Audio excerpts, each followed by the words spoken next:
Good morning, everyone. Pete Pardo here from Sea of Tranquility. Welcome to another edition of Classic Live Album War. Happy Monday to everyone. Thanks for spending your Monday morning with us here as we finish out. We've got 6 more matchups, and that's it for round 2. So we're going to do 3 today, 3 tomorrow.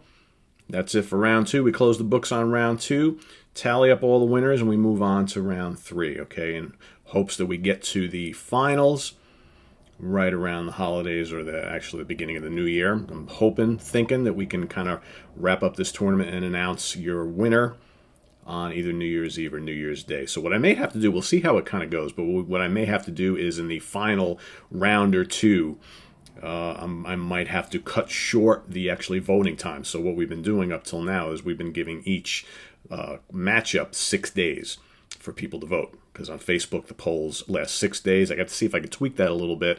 On the YouTube there is no time limit, so I can cut that off whenever I want to. So what we may do in the essence of time is in the final, like maybe round or 2, we'll see how it goes, or 3, I'm not really sure. I may have to cut that time in half. I know not everybody watches videos every day, so sometimes it's hard, but in essence of time, may have to do it. So we'll kind of see how it goes. I'll see if I can play around with the time frame on the polls on Facebook, all right, because YouTube, it doesn't really matter. So anyway, let's get to today's matchups, right? 2 really cool ones from 1978, all right?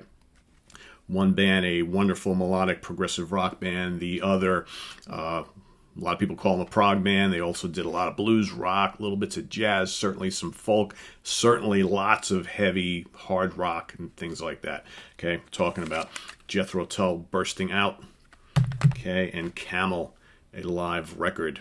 2 great bands from the UK, right? We talk a lot about UK bands on this show, it seems to be, right? So let's get started with this one first. Coming into the ring at 175 pounds, okay, recorded May through June 1978, okay, on the Heavy Horses tour. Released September 22nd of 1978. Again, we talk about it all the time. Back in the day, man, band records some shows, like a month or 2 or 3 later, boom, you got a live album. All right, pretty cool.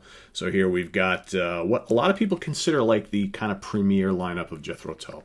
Okay, Ian Anderson on vocals, flute, acoustic guitar. Martin Barr, electric, acoustic guitar, mandolin, backing vocals. John Glasscock, okay, on bass guitar, backing vocals. John Evan, piano, organ, synths, accordion, backing vocals. David Palmer, all sorts of synthesizers and organs, backing vocals, and Barrymore Barlow, drums, glockenspiel, percussion, backing vocals, okay? So here, again, as we often find, some of these live albums are almost kind of like a closing of one door, opening of another. So here we've got Jethro Tull kind of almost finishing out the 70s, okay, getting ready to move into the 80s. The 80s brought a lot of electronic elements to their music, all right? They would have Stormwatch is the one other album in the 70s they would release. Stormwatch kind of bookended. There's different periods in the history of Jethro Tull. You got the early kind of bluesy blues rock stuff, and then you got, which is, Benefit and, the first album, Stand Up, right? Those are the more the bluesy, folky albums, right? Then you've got the kind of the prog period. You got, Aqualung, Thick as a Brick, Passion Play, War Child, all that stuff. And then heavier stuff, Minstrel in the Gallery. You got the more Too Old to Rock and Roll, kind of the folky album, right? And then you've got their real dive into kind of folky and proggy music with Songs from the Wood, Heavy Horses, okay, and Stormwatch, and then A and all that stuff, then all Broadsword and all that, all of a sudden more 80s electronic, a lot of synthesizers type of thing, right? So this kind of got ready for that phase of their career. So here we've got tunes like No Lullaby, Sweet Dream. This is like a greatest hits of Jethro Tull up to that point. Skating Away on the Thin Ice of the New Day, Jack in the Green, One Brown Mouse, A New Day Yesterday. So I got a lot of folky tunes here, some of the bluesy stuff. Bore, got a little instrumental medley, Ian on the flute. Got Songs from the Wood, Thick as a Brick, okay. What else? Hunting Girl, Too Old to Rock and Roll, Too Young to Die. Conundrum, very cool instrumental. Minstrel in the Gallery, heavy version of Minstrel in the Gallery. Cross-Eyed Mary, the whole last part of this just rampages. Minstrel in the Gallery, Cross-Eyed Mary, Quatrain, another little instrumental. Aqualung, A Crushing Locomotive Breath, and then a really blistering instrumental to kind of finish it all off, the Dam Busters March. all right, which is like practically like heavy metal at the end, dun dun dun dun dun dun dun dun dun dun dun dun dun dun, just killer guitar from Martin, and the rhythms are just thundering.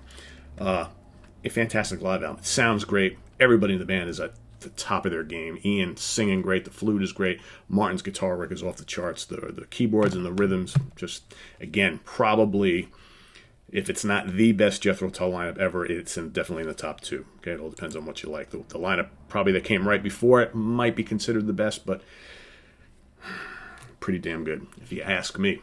All right, here we got Camel, a live record, released April 1978, but comprised of recordings going back to 74, 75, 76, and 77 tours. So this is not really like a one show. It's like kind of like a compilation of live tracks from throughout like a 4-year period or so. But nonetheless, very good. Who do we got playing on here? We got Andrew Latimer, the great Andrew Latimer, probably one of the unsung guitar heroes of that era. All right, the guy was as expressive as David Gilmour, but obviously not quite as well known as Mr. Gilmour. Guitar, flute, and vocals.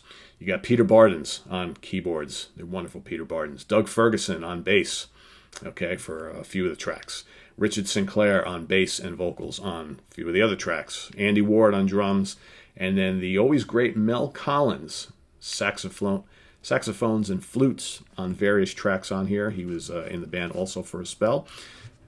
Guy played in King Crimson and Camel all in the same decade. Pretty cool, right? So what do we got here?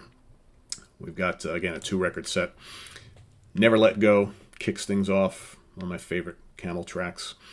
All right, recorded at the Hammersmith Odeon. Song Within a Song, also from the Hammersmith. And Lunar Sea, probably the best Camel song ever. If it's not, it's definitely up there. Just amazing guitar and synth work on that. Amazing. 9 minutes and change. That's from the Colston Hall in Bristol, 1977. Over on side 2, you've got Skylines, all right, from Leeds. You got Ligging at Lewis, Lady Fantasy, okay, nearly 15 minutes long. That is from the Marquee in London, 1974. Stellar. One of the highlights of this live album, Lady Fantasy. Such a great track. And then we've got the Snow Goose, right? All the Snow Goose stuff. The Great Marsh, Rioter, Rioter Goes to Town, Sanctuary, Fritha, The Snow Goose, Friendship, Migration, Rioter, Alone, okay, from the Royal Albert Hall. In fact, this whole performance is from the Royal Albert Hall. Flight of the Snow Goose, Preparation, Dunkirk, Epitaph, Fritha Alone, La Princesa Perdue, and The Great Marsh Reprise, okay? Snow Goose, one of the most beloved concept albums of the 70s, especially from the prog genre. A wonderful, just really gorgeous album here with the orchestra at the Royal Albert Hall. Just absolutely amazing. Great stuff. Gotta hear it to love it. All right, really good. A very strong live album. So, but in this show, we got to pick one. Which one means a little bit more to us, which one we would want to move on to the next round in this tournament. For me, as much as I love Camel, I love Jethro Tull a lot more. And this album is just bursting out with power and passion. Okay? This is one of the best live albums of the 70s. One that I think does not get mentioned enough with some of the other greats that we always toss about. But this holds its own, man. This is just a band, if they're not at their absolute peak, pretty damn close to it. So this is going to be, for me, a 10th round TKO. The referee steps in after a brutal slugfest back and forth. The flutes and the Gibson Les Pauls and the basses and the Hammonds are just like flying all over the place. They're each bashing each other over the head, but in the end, Ian Anderson and company reigns supreme. The referee steps in and says, Camel, you have put up a very brave fight here today, but you will live to fight another day. Tull, for my pick, goes on to round 3, Bursting Out, a great live album, but it's up to you guys to decide. Upper right-hand corner, you'll see that little white circle with a letter I in it. Click there, vote for Jethro Tull, vote for Camel, the winner. In 6 days, we'll move on to round 3.